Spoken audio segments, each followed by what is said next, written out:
Welcome to Chillin' 101. We hope this video helps. You start by choosing a sunny spot and preparing to build the bed now. Remove grass and roots.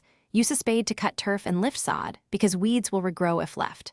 Once done, outline a 2 meter by 4 meter rectangle with string and stakes so you have straight edges. Spread a 5-10 centimeter layer of compost over the exposed soil to improve fertility. Mix it into the topsoil with a fork to create a loose, well-draining base. You now build the bed frame and enrich the planting mix. This step determines root space and water control.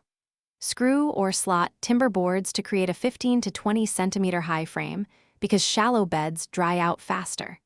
Fill with a blend of 1 part compost to 2 parts topsoil for nutrients and structure.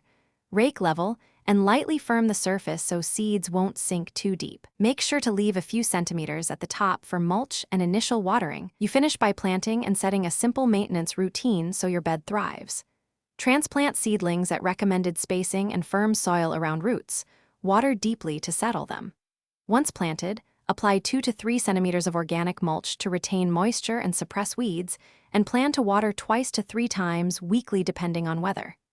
If leaves yellow, check soil moisture and add a balanced feed. If pests appear, remove by hand or use mild soapy spray. Act fast to prevent spread. Thanks for watching. Consider subscribing if we helped you.